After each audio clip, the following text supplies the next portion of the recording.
அஸ்ஸலாமு அலைக்கும் வரஹ்மத்துல்லாஹி வபரகாத்துஹு.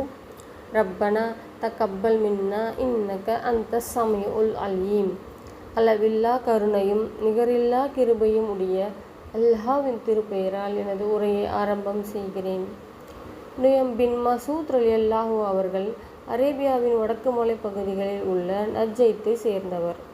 முஹம்மது நபி ஸல்லல்லாஹு அலைஹி வஸல்லம் அவர்களின் தோழரும் ஆவார். இவர் கோத்திரத்தின் தலைவரும் ஆவார். அகழ் போர் வெற்றிக்கு நுயம் பின் மசூத் ரலியல்லாஹு அவர்கள் மிக பெரும் காரணமாவார்கள். அகழ் என்பது பெரிய பள்ளத்தாக்கு.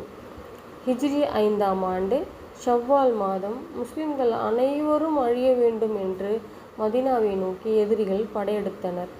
அந்த சமயத்தில் சல்மான் ஃபாசில் ரலியல்லாஹு அவர்களின் ஆலோசனைப்படி வெட்டப்பட்டதுதான் இந்த அகழ். அகழி போரின் போது நுயம் முஹம்மது நபி ஸல்லல்லாஹு அலைஹி வஸல்லம் அவர்களை அணுகி இஸ்லாத்தை அறிவித்து தனது சேவைகளை வழங்கினார். தனது கோத்திரத்தில் தனது பதவியை பயன்படுத்தி போர் முயற்சிக்கு உதவ அனுமதி கேட்டார். அதற்கு நபி ஸல்லல்லாஹு அலைஹி வஸல்லம் அவர்கள், நுயமே, போர் என்பது தந்திரம், உன்னால் என்ன செய்ய வேண்டுமோ செய்து கொள் என்று கூறினாள். நுயம் ஒரு திறமையான தந்திரத்தை வகுத்தார். குறைஷிகளுக்கும் ஈதர்களுக்கும் இடையே மிகப்பெரிய குழப்பத்தை உண்டு பண்ணினார்.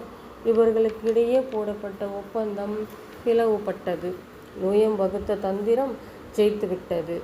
அன்று இரவு அல்லாஹ்வின் அருளால் மிகப்பெரிய புயலை அல்லாஹ் சுப்ஹானஹு வ தஆலா அனுப்புகிறான். மிகுந்த குளிர்காற்று எதிரிகளின் கூடாரம் அடித்து செல்லப்படுகின்றன. அவர்கள் மூட்டிய நெருப்பெல்லாம் அணைந்து விட்டன. இரவோடு இரவாக எதிரிகள் எல்லாம் அந்த இடத்தை விட்டு ஓடி சென்று விட்டனர். அகழ் போரில் முஸ்லிம்கள் மாபெரும் வெற்றி அடைந்தனர்.